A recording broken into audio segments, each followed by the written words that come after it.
Muchas veces, candidato, el Perú en general se ha movido a través de las redes sociales y usted ha generado un gran impacto. A pesar de que los medios nacionales y las encuestadoras prácticamente nunca le dieron espacio a usted, nunca ni siquiera tocaron el nombre de Pedro Castillo, usted fue la noticia y fue el impacto durante estos días. Sí. ¿Qué quiero decir con esto? Que a raíz de ello lo han tildado a usted de terrorista, de Movadef, que es de ultraizquierda. ¿Qué es lo que pasa? ¿Por qué es usted Yo quisiera comprometido con agradecer, esto? en parte nos ha beneficiado porque cuando nos han invisibilizado, nosotros hemos seguido avanzando en el pueblo mismo. Y entonces cuando veíamos de que la gente no solamente se identificaba, sino también se comprometía para defender el voto, ir a las urnas, marcar el lápiz, pero con un lenguaje claro, ¿no? Planteándole al país un cambio estructural, como el cambio de la constitución política, y luego convocar inmediatamente a un referéndum al pueblo peruano y estructurar y convocar a la instalación de una Asamblea Nacional Constituyente en un plazo no menor de 6 meses para que esta Asamblea Nacional Constituyente la integre el pueblo organizado. Es decir, lo que se pide y lo que se exige en las calles a través de las organizaciones, a través de los colectivos, a través del pueblo peruano, en forma disciplinada, en forma organizada, tenemos que ser parte importante. El electorado del pueblo ya no es el mismo de antes, que tú le podías engañar con un tupper, con una caja de fósforo, decirle, ¿sabes qué? Te voy a regalar un polo. No, hoy el pueblo necesita que sus hijos sean educados, que ya la juventud ya no tenga un futuro incierto, que los jóvenes cuando terminan la secundaria muchas veces se frustran, abandonan su tierra, su casa, van a formar los grandes cinturones de pobreza en las ciudades y se van a buscar un empleo en las empresas privadas, las explotan y mejor se dedican a otra cosa, a la delincuencia, a la drogadicción, a la prostitución. ¿Dónde está el Estado? Esta pandemia, gracias a esta pandemia, nos ha permitido desnudar de cuerpo entero la precariedad de este viejo y corrupto Estado ante su pueblo. ¿Cuánto cuesta pues una mascarilla en plena pandemia? Un balón de oxígeno. ¿Cuánto costó una pastilla? ¿Y dónde estaba el gobierno? ¿Dónde estaba el Estado? Entonces tenemos que priorizar que en el marco de una nueva constitución la salud ya no sea un servicio, sino sea un derecho constitucional, que el enfermo no le busque al Estado, que el paciente no busque al médico, que el Estado busque al paciente, que el Estado busque al pueblo, que priorice. Hay que invertir más en una salud de calidad con enfoque preventivo. Dígame usted, mi estimada Gloria, ¿qué tiempo hace que usted se ha hecho un chequeo médico profesional? Chequeo hace un año aproximadamente, los chequeos que las mujeres nos hacemos, como el Papá Nicolau, la evaluación de los senos. ¿Pero usted lo ha hecho por parte del Estado o lo ha hecho con su propio dinero? Prácticamente porque uno lo decide hacer de manera particular. Con su propio dinero. Pero, profesor Pedro... termina esa idea. ¿Ya? Entonces lo que tenemos que hacer es que el Estado se acerque. ¿Por qué no, por ejemplo, en cada centro médico un resonador magnético? Para detectar a tiempo las enfermedades de la población y acercar, por ejemplo, en esta atención primaria, médico familiar. ¿Por qué no un odontólogo, un oftalmólogo en cada colegio? Porque es necesario que hoy que tenemos que priorizar la educación de la mano con la salud y la alimentación. Tenemos que pasar a darle prioridad a nuestros hermanos agricultores. Usted tiene, acá Chota es eminentemente agrícola y es ganadero, es productor. Pero imagínate cuando acaso ustedes acá reportan, por ejemplo, día.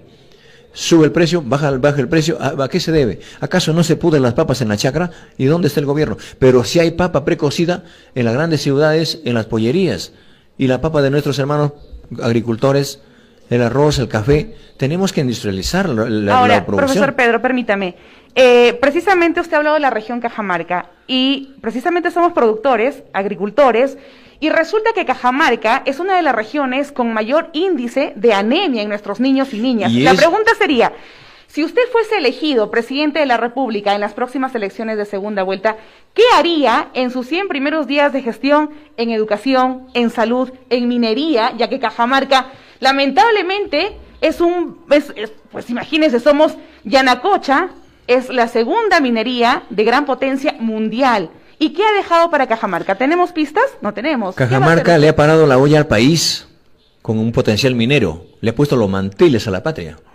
Pero tenemos el índice de pobreza, de desigualdades, de desnutrición, de abandono en infraestructura, en educación, en salubridad, en agricultura, en todo. ¿Qué tenemos que hacer? En el marco de esta pandemia, lo primero que tenemos que hacer es garantizar primero la salud y la vida de los compatriotas, empezando por Cajamarca. Una vacuna de calidad para todos los peruanos, masiva, gratuita y facultativa. Una vez vacunados, que el gobierno garantice su salud, ya abriremos las escuelas. Abrir las escuelas significa abrir los mercados, abrir las tiendas, abrir las oportunidades. Y lo que tenemos que hacer es destrabar y priorizar, por ejemplo, la ejecución de obras que el año pasado en las municipalidades y en los gobiernos regionales han estado trampados. Hay que hacer más viable este trabajo. Un ejemplo claro. A usted le consta, mi estimada Gloria, por ejemplo, en nuestra tierra, y eso que viene, un alcalde se va y mendiga un presupuesto para una obra. Le dice, oye, necesito pues 1 millón para cualquier cosa a mi pueblo. Le ofrecen dar 1 millón, pero ese 1 millón no llega, chota. ¿Sabes por qué? Porque allá en el mismo MEP le dicen que te doy el millón, pero el 5% se queda, el 10%. No llega todo para acá. Eso tenemos que terminar. Se acabó la planilla dorada. Y aquí sale ahora la pregunta. Lo que tenemos que terminar, mi estimada Gloria, que termino.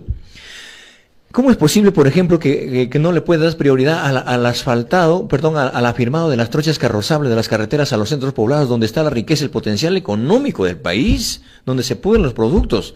Vamos a darle prioridad y presupuesto real a todas las municipalidades delegadas del país, porque ahí está la riqueza del Perú. Entonces, lo que tenemos que hacer más viable y hacer que las obras sean reales y objetivas y de calidad.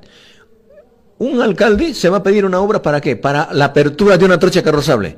Hay una empresa, se aprovecha, te pide una adenda, te pide una ampliación presupuestal y ni siquiera lo hace bien la trocha. Un presupuesto para la trocha, otro presupuesto para el afirmado, otro presupuesto para el asfaltado, otro presupuesto para el mantenimiento. Ese es un tema de nunca acabar, ¿Qué cosa profesor. ¿Qué cosa Pero es ¿qué va a hacer usted de cara a esto que ya conoce usted Lo muy primero bien? tenemos claro nosotros, ¿no? Espero que voy a priorizar tener en Santa Mónica trasladar mi equipo técnico para que los chotanos sepan quiénes somos y cómo estamos trabajando. Y entonces lo que tenemos que hacer es que sea un gobierno totalmente descentralizador. Porque hoy lo único que nos han descentralizado es la corrupción. Tú encuentras corrupción en todos los estamentos del Estado, de cara al Bicentenario. Entonces, si no hoy llega un gobierno y no te pone un ministro del pueblo, si no te pone un ministro de arriba, recomendado por los grupos de poder, y les importa un comino que haga bien o mal la gestión, porque a rey muerto, rey puesto. ¿Y cómo hacemos para acabar con los diezmos o con el porcentaje que se está pidiendo? ¿Qué hacemos? ¿Qué va a hacer usted como candidato a la presidencia? Lo que tenemos que hacer con estas empresas, las que vienen saqueando las empresas transnacionales, tenemos que sentarnos a conversar con las empresas transnacionales. Y decirle, ¿sabe qué? Así como te están llevando hoy día 70 soles de cada 100 soles de mi pueblo, la riqueza del país, 70 soles se va a quedar para el pueblo peruano. Y los 30 soles llévate. Y con esos 30 soles, esos 70 soles, tenemos que priorizar, declarar en emergencia la salud, la educación y la agricultura del pueblo peruano. Hay un tema muy importante, profesor Pedro, es el tema de la educación. Usted es maestro. Usted conoce muy bien la realidad de la educación lamentable. 24 años de maestro de escuela. Y se había pedido que por favor se declare en estado de emergencia la educación, cosa que no se ha considerado. Ahora, la mayoría de votantes a su favor son los maestros. Y precisamente los maestros son quienes han puesto la confianza en usted para que sea el representante de los maestros en un poder del Estado. ¿Qué ofrece Pedro Castillo de llegar a la presidencia a todos los maestros, al magisterio? No solamente dignificar la carrera docente, sino también comprometer a mi pueblo magisterial para hacer una verdadera revolución educativa. Bienvenida a las realidades como los axanincas, los aymaras, los quechuas, los shipibos, los conibos, los aguajún. A este pueblo para estructurar una verdadera currícula desde abajo del seno del pueblo, desde el espacio del niño, del padre de familia, de la escuela. 17 reformas educativas en el país que no han funcionado, modelos educativos y otros lugares habiendo tanta riqueza. Vamos a hacer que el Ministerio de Educación sea el verdadero ente rector, con la finalidad de que se movilice y se desplace a las regiones y geste desde las regiones una currícula, el proyecto educativo regional, de acuerdo a la realidad, a sus climas, a su productividad y a la realidad de la escuela y la característica de cada región, de cada barrio, con la finalidad de concentrar la riqueza educativa, y vamos a recuperar aquellos cursos que nos han quitado para revalorar a la escuela y a la familia, que vuelva la educación cívica, que vuelva la filosofía, la historia, la geografía, la economía política, para hacer de nuestros hijos jóvenes que analicen, que critiquen, mentores de que sean conscientes de su realidad. ¿Habrá aumento para los maestros? Por supuesto, eso significa... ¿En un cuánto por ciento cree usted por creemos conveniente que debería aumentarse los sueldos? Yo creo que el sueldo mínimo de un maestro no debe ser mínimo a una UID. Ahora, se dice mucho que los maestros, si quieren actualizarse, ellos con sus propios recursos tienen que pagar sus capacitaciones. El Estado, si usted ganara, va a proveerle capacitaciones. Vamos a crear una universidad pedagógica en cada región. Pero no podemos tener nosotros, ¿de qué te sirve que priorices, tengas un buen maestro capacitado, bien remunerado, con participación activa, si al frente tienes a un niño que se duerme en el aula? Si al frente tienes a un niño que se va a su cama con un tamal calentado. Entonces, lo tenemos que priorizar su estómago del niño, la dignidad del maestro económicamente, y tenemos que priorizar su salud. Vamos a eslabonar la salud con la educación. Tenemos que priorizar la salud porque, hoy, imagina, yo vengo en Puña, yo trabajo en Puña. Al frente de la escuela hay una posta médica. Mis padres de familia, cuando hay problemas de salud, encuentras una pastilla. ¿Y sabe por qué? Porque esta Constitución dice que la salud no es prioridad, es un servicio. Sálvate si puedes. Antes de entrar al punto de salud, profesor Pedro, es el hecho, ¿qué hacemos repotenciando de capacitaciones, aumentando el sueldo a los maestros, pero cuando él llega tiene una infraestructura pésima y no cuenta con la logística adecuada para poder desarrollar sus clases? ¿Qué plantea usted Por eso sobre significa este que tema? la revolución educativa no solamente va por la currícula y la dignificación del magisterio. La educación es un problema integral. De su punto de vista de Gloria, de Pedro, del niño, del maestro, entonces tenemos que abrazar y nuestra prioridad va a ser la educación. Eso significa darle un presupuesto no menor del 10% del PBI al sector de educación para garantizar una buena infraestructura. Me gustaría, por ejemplo, equipar, por ejemplo, con unas pizarras interactivas, y lo que hoy en día el gobierno el año pasado, el Ministerio de Educación, no ha priorizado y no ha escarmentado la realidad triste y vergonzosa ante el Perú y América Latina.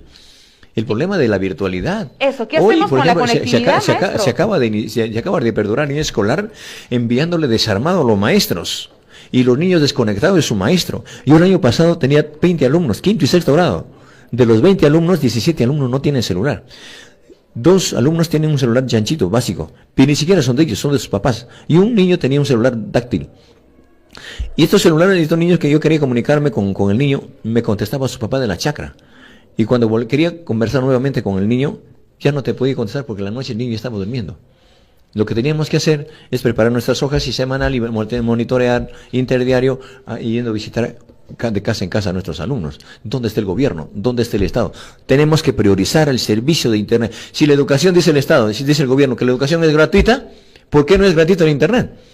Entonces, si te sigue sacando las 24 horas, se siguen sacando el oro, la plata, el gas de camiseta se llevan a otro lado, ¿y por qué no le pecha el gobierno? No le puede, porque en la Constitución está garantizado a través de los contratos ley. Vamos a renegociar, vamos a revisar los contratos ley para recuperar el gas de camisea para darle a todos los peruanos. Maestro, recuperemos el oro, la plata, el litio para declarar en emergencia estos sectores tan vulnerables. Si se dice que la educación es gratuita en nuestro país, ¿por qué hasta el momento, en el Perú profundo, como decimos todos, hasta ahora se ve largas colas por una vacante para un estudiante? Cuando debería cambiar la modalidad de que el padre de familia no tiene que irse 3 o 4 días a amanecerse en la puerta de la institución educativa por una vacante. ¿Qué plantearía usted justamente sobre este porque tema? La Constitución dice que la educación es un servicio, no es un derecho constitucional. Le importa un pepino a los gobiernos que el pueblo se eduque, para que no despierte, para que no salgan otros líderes, otras voces a reclamar sus derechos. Nosotros no solamente vamos a terminar con estas colas, vamos a hacer que la educación sea un derecho constitucional. Es más, aquel padre de familia que logra tener una vacante, ¿para qué? Para que al final el niño estudie 3 años en inicial, 6 años en primaria, 5 años en secundaria y esté delegado de la universidad, esté delegado del centro superior y sálvate y estudie quien pueda. Usted se acordará de sus compañeros de su promoción, del colegio. ¿Todos han llegado a ser profesionales? No. En su gran mayoría. Pero con recursos de sus padres. Con recursos de sus padres. Entonces, ¿dónde está el gobierno? ¿Dónde está el Estado? Tiene que asumir, por ejemplo, los que terminan la secundaria, tienen que hipotecar la chacra, venden el ganado o sacan plata de una caja, de un banco, para darle 2, 3 años de academia a sus hijos, y los hijos muchas veces no ingresan. Se frustra el joven, se frustra la familia, el joven abandona su familia, su casa, se va a las grandes ciudades y la familia se queda con las deudas. Nosotros vamos a inyectar lo que se enseña en las academias a partir del 3er año de secundaria, para que el joven que termine la secundaria tenga el nivel académico preuniversitario y tengan el ingreso libre a las universidades del pueblo peruano. es nuestra prioridad. Y los jóvenes que terminen la universidad, los más importantes y los más eruditos, los mejores estudiantes, van a tener un presupuesto del Estado. Si es un ingreso libre a las universidades, maestro, ¿qué pasaría con las universidades privadas? Bueno, vamos a conversar con ellos, ¿no? Es un tema que ya se ha agendado. Nosotros lo que tenemos que priorizar es su educación de estos jóvenes que están en este eslabón, en este espacio, van a salir también beneficiados porque vamos a priorizar, en todo caso, la convalidación de sus estudios, ¿no? Y ver de qué manera estos no salgan afectados. Ahora, ¿de qué manera vamos a entrar al tema salud? Usted ya nos habló, vacunas para todos los peruanos completamente gratis, pero resulta que no solamente hay una deficiencia en el tema de las vacunas a raíz de la pandemia, sino que tenemos pésimo sistema de salud. Una, que para sacar una cita para un determinado especialista es un mes. No tenemos logística en los hospitales. Al punto, Gloria, al punto. Lo que tenemos que hacer es universalizar el servicio de salud. ¿Qué es universalizar el servicio de salud? Eso significa, por ejemplo, tú tienes un MINSA y tú tienes un seguro. Y aparte tienes un hospital militar, un hospital de la policía. Gloria, la que trabaja en Radio Santa Mónica, se enferma en este momento, le cogen una ambulancia, pasa por sus narices del hospital militar y no puede ingresar. Más rápido me muero yendo en la ambulancia, porque son ambulancias ya. Entonces, ¿qué es lo que tenemos que hacer? Tenemos que hacer un solo servicio. Y el servicio tiene, la educación, la salud ya no debe ser un servicio educativo, un servicio de salud, tiene que ser un derecho constitucional. Se trata de la salud y la vida de las personas. La persona tiene que priorizar para que la persona que esté delicada de salud en un estado de una emergencia tenga el ingreso inmediato a cualquier centro médico del Estado. Para darle su prioridad, se trata de salvarle la vida. Y es más, tenemos que equipar con profesional médico y con profesional de atención inmediata, porque solamente miras al médico y no miras la precariedad del enfermero, no miras la precariedad del obstetriz, no miras la precariedad del auxiliar, del asistente. Entonces le exiges que te atienda, que te sane, que te calme el dolor, pero el Estado le sigue ignorando como profesional y económicamente.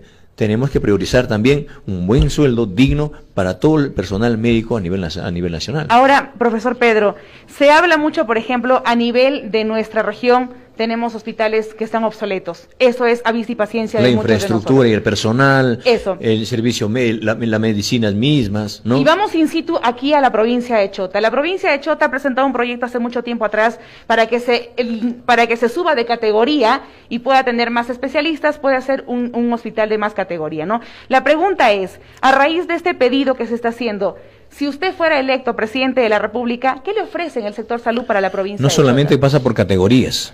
Lo que tenemos que hacer, darle a Chota lo que pertenece a Chota. ¿Qué pertenece a Chota? En salud y educación. Desde el punto de vista de Pedro Castillo. Lo que tenemos que hacer es lo que está pidiendo la población, exigir. Y es más, lo que tenemos que hacer es descentralizar a cada uno de sus distritos. Entonces, lo que tenemos que priorizar, se plantea, por ejemplo, imagínate, el cuerpo militar, el ejército, tiene helicópteros ahí montonados, que no están sirviendo al país. ¿Por qué no puedes destinar, por ejemplo, un helicóptero a cada hospital? A cada provincia, con la finalidad de que, como tú dices, que con la ambulancia más rápido te mueres, ¿por qué no se puede ir en un helicóptero que puede estar al servicio de la población y salvarle la vida? Entonces, primero lo primero, pero también hay que terminar con las situaciones burocráticas que se dan arriba en las jefaturas, porque muchas veces hoy en día, en las grandes clínicas y los grandes hospitales, lo primero que es, se discrimina y se privilegia. Si tienes plata y tienes recomendación, alguien tienes un enfermo con una llamada telefónica, el enfermo que está yendo de acá de Chota va de frente a tener una prioridad, y la gente que está formando cola ya, que está en los pasillos un día, una semana, un mes esperando que se le atienda. Porque no tiene plata. Entonces no tiene turno, no tiene nada. Entonces eso tiene que... ¿Por qué? Porque no es un derecho, pues, la salud. Es un derecho. Todo eso se tiene que cambiar en la nueva Constitución. En la nueva Constitución.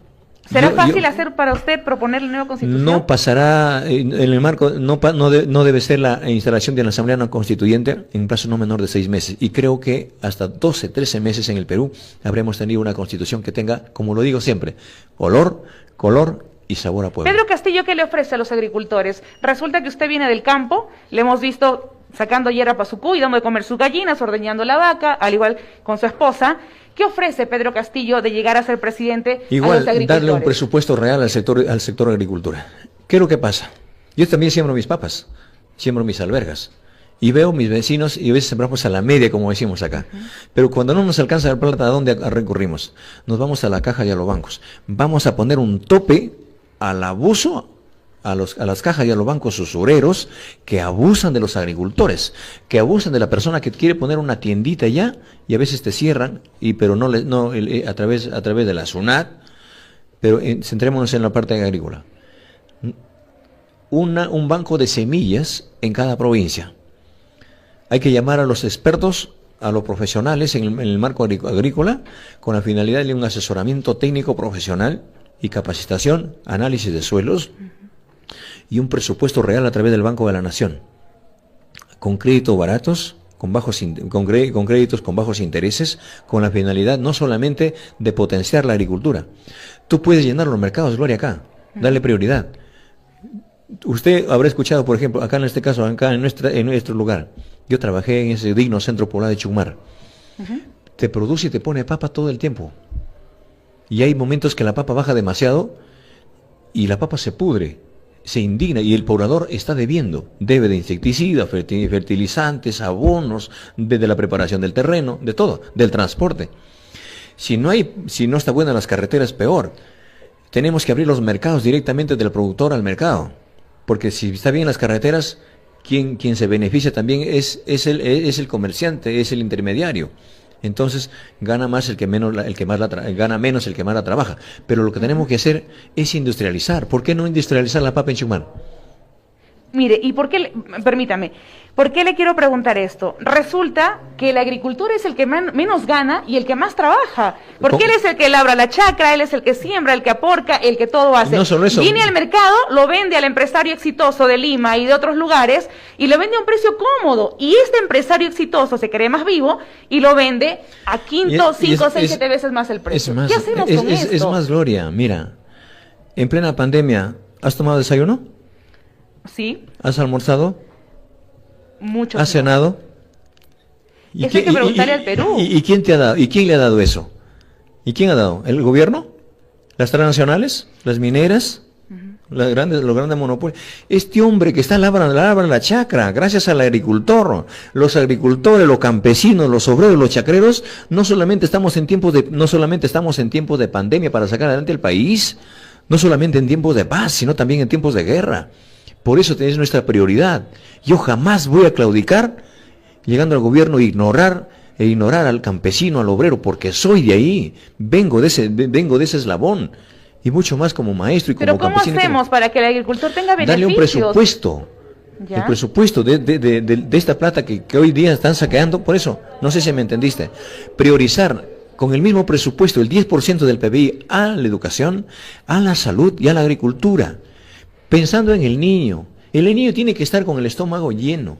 ¿Por qué, por ejemplo, acá en Chota no le damos a las escuelas y a nuestros hijos la alimentación de lo que produce? ¿Por qué no darle una chochoca con sus papas y sus quesillos y sus huevos a nuestros hijos en la escuela? Porque está Caliwarma, pues, maestro. Porque te dan. ¿Qué opina usted de Caliwarma? Totalmente, vamos a desactivar Caliwarma porque Caliwarma, vamos una semana a comer lo mismo todos los días. Porque se benefician estas empresas arriba. Caliwarma desaparecería en una gestión de Pedro Castillo. Vamos a fortalecer que se dé el presupuesto directamente a los pueblos para que nuestros hijos coman la riqueza de su pueblo. Profesor, ¿Caliwarma desaparecería de un posible gobierno de usted? Muy posible. ¿Por qué desaparecería? Porque primero lo que se tiene que dar, yo creo que traer enlatados y embolsados. El año pasado, por ejemplo, en mi escuela, profesor, ya no quiero eso, ya quiero otra cosa, mejor dejamos un caldito, no decían, ¿no? Entonces, ¿sabe cuánto cuesta? ¿Cuánto sería el presupuesto traer, por ejemplo, una bolsita de galleta o un enlatado desde Lima hasta Puña?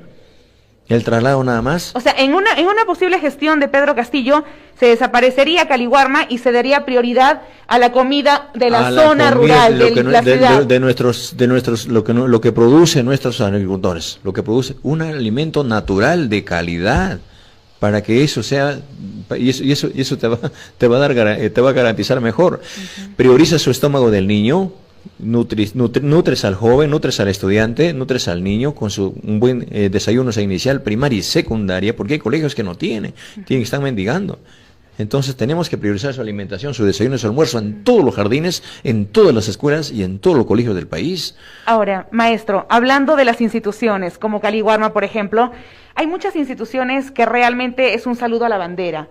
De llegar usted al gobierno como presidente de la República, ¿hará un análisis exhaustivo de los resultados de tal o cual institución que pertenezcan al gobierno con grandes sueldos y las que no sirven se eliminarán? Por supuesto. Por ejemplo, como quién desde su perspectiva. No puede ser de arriba hacia abajo, puede ser de abajo hacia arriba. Y empezando por el Tribunal Constitucional. Empezando, por ejemplo, por el mismo Poder Judicial. Los jueces y fiscales que hoy día acaparan y le dan la oportunidad al que tiene plata y no hay justicia para lo de abajo. Pero a ellos los elige el Poder Legislativo. Vamos a conversar con Imagínese el Poder. Vamos a poner estamos. El mismo Poder. Mira, nosotros los maestros hemos salido a las calles. Los jóvenes y los trabajadores de agroexportación, exportación en Ica, ¿en dónde ha terminado su demanda? ¿Acaso no lo agendó el Congreso? Y el Congreso por insistencia aprobó la ley. ¿Y a quién se la dio? Al Ejecutivo, al gobierno, a Vizcarra. Vizcarra revisó y dijo, no, esto va contra la economía, esto va contra la Constitución. Y como va contra su economía, va contra la planilla dorada, va contra sus sueldos dorados, pide al Tribunal Constitucional y solicita una demanda de inconstitucionalidad. Cientos de solicitudes, de demandas, de reclamos del pueblo peruano se han ido a dormir y están archivados en el Tribunal Constitucional. ¿Y quién elige al Tribunal Constitucional? ¿El pueblo? No. Le elige un Congreso totalmente deslegitimado. ¿Y qué es lo que va a pasar con eso? Lo que esto? tenemos que hacer es desactivar el Tribunal Constitucional y en una verdadera convocatoria, los nuevos magistrados del Tribunal Constitucional tienen que convertirse en los verdaderos tribunos del pueblo, para que escuchen las demandas del país y la demanda, lejos de declarar constitucional a la gran corrupción, a esta constitución nefasta, declare constitucional a su alimentación, a la educación, a la salud del pueblo peruano. Y por eso te dicen, oye, mira lo que está planteando. Mira lo que está diciendo, no puede ser. Hay que salir por la radio, por la televisión, hay que decirle que es terruco, hay que decirle que es comunista, hay que decirle que es extremista. Y si hay que perder la vida, mi estimada Gloria, la daremos con hidalguía y con dignidad. Ahora, porque no pueden callarnos ante una voz del pueblo. Profesor, hay otra voz del pueblo también. Resulta que tenemos en nuestro país a miles de denuncias por violación. A nuestros niños y a nuestras niñas los están violando. Así es. Cada una hora, 3 niños en nuestro país son violados. Y lamentablemente se hace el seguimiento, se logra capturar a este violador y luego se pasa a la fiscalía y nadie sabe nada. Pasa al Poder Judicial y se acabó todo. Ya te lo dije. ¿Qué es lo que pasa? ¿Qué es lo que piensa hacer Pedro Castillo para hacer justicia? Los jueces y fiscales actúan de espaldas al pueblo, de espaldas a la realidad. Han denigrado. Si esto lo sabemos, ¿qué plantea usted para que esto cambie? Que los jueces sean elegidos por mandato popular. Hay jueces probos, hay fiscales probos, que se elijan, pero gente que de cara al pueblo, que defienda la vida, que defienda la salud y la integridad de la población. O vamos a seguir que dice que cuando lo violan a una niña, oye, ¿qué quieres? ¿Que te declare, que te baje la pena? O te declare inocente, dice, ¿no? Y están en otro lado. Entonces, eso tiene que pasar por una reforma constitucional. Todas estas reformas, estas cosas, ¿dónde tienen que hacerse? ¿Dónde se van a masticar? ¿Quién le va a elaborar? ¿Quién lo va a hacer?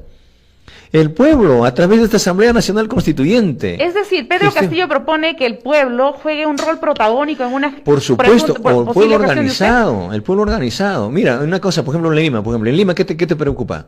La seguridad. El crimen organizado, y hablando el problema de la delincuencia, y eso lo he dicho siempre, yo desde acá de Radio Santa Mónica, una radio yo me siento en familia, no te imaginas, Gloria. Hay que convocar no solamente a las rondas del país, sino también a los licenciados de las Fuerzas Armadas, a los técnicos de la policía, y los suboficiales a los técnicos y suboficiales de la policía, a los reservistas, para combatir la delincuencia.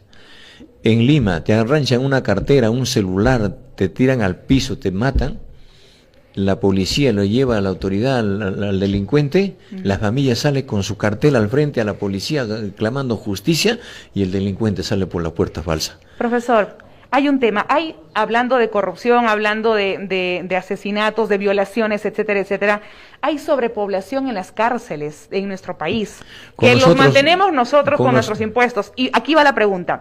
Ayer a nivel nacional veía un reportaje donde resulta que estos señores de la cárcel tienen internet, tienen conectividad, y los niños de alrededor no tienen, y tienen que acercarse a la cárcel, a la infraestructura, para poder tener la señal de internet y poder ingresar a sus clases virtuales. No solo eso, Gloria. ¿Qué pasa con el país? Escúchame una cosa, la persona que delinque, que viola, porque hay un Estado corrupto, violador de derechos constitucionales, lo protege pues sus compinches en la cárcel. Y a la persona que mata, que viola, le da cárcel y les da desayuno, almuerzo, cena, cama, teléfono, luz, internet, agua, desagüe, internet y encima un abogado de oficio. ¿Qué plantea Pedro Castillo? Y la persona que quiere sacar a vender huevos de codorniz en la calle, te botan a patadas. Llamamos a los micros y pequeños empresarios que aquí van a tener un gobierno para impulsar la economía desde abajo, para darles no solamente seguridad jurídica, sino también para darles facilidades administrativas y económicas, que abran su tienda y empezamos a trabajar. Y lo que tenemos que hacer, no más cárceles en el país. ¿Y qué pasaría con estos delincuentes? Tenemos que llevarla a través de estas organizaciones vivas del país, la reserva moral que tiene el país en la defensa, hay que llevarlas a construir puentes, carreteras, hospitales, las grandes cuencas geográficas. O sea, que se pongan a trabajar. Que se pongan a trabajar, para que puedan alimentarse, que aprendan a comer el pan con el sudor de su frente. ¿Lo podemos hacer? Por supuesto. ¿Acaso no sabemos? Nosotros tenemos experiencia en eso con la justicia de las rondas. Tenemos de lado a las fuerzas. Entonces, a trabajar. Ahora, tenemos regiones, sí, yo sé que está con el tiempo, solamente algunas preguntitas más para ir cerrando. Tenemos regiones donde usted tiene la votación del 50% arriba, Huancavelica, Apurímac, y en 17 regiones usted ha ganado, ¿no? A diferencia de los otros partidos. Ahora, Cajamarca, usted tiene un porcentaje que va sobre el 30%. ¿Qué le dice esta vez a los cajamarquinos, hablando como región, y a todas las regiones donde usted ha ganado, a todo el país? A la linda, a mi linda gente de Cajamarca. Que pensemos en el país. Hoy, de cara al Bicentenario, han gobernado ya militares,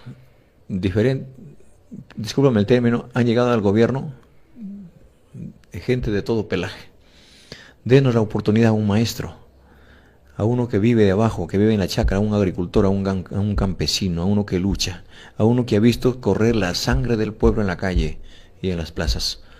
Yo creo que ha llegado el momento de revertir, y acá me ratifico. Hay que exigir a la SUNAT que cobre las cuentas a las grandes empresas transnacionales, a las grandes empresas que deben al país. Hay que recuperar la plata de los corruptos y muerte civil para los corruptos. Hay que recuperar la plata bajándole el sueldo de los ministros y de los congresistas a la mitad.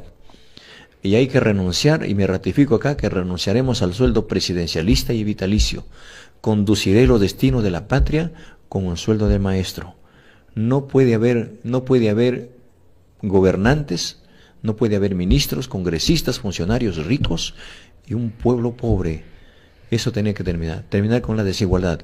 Y termino diciéndoles que hay que rechazar, ayúdenos a rechazar a estas calumnias que se nos están haciendo, porque estamos llevando un lenguaje real y objetivo, una propuesta sana del país.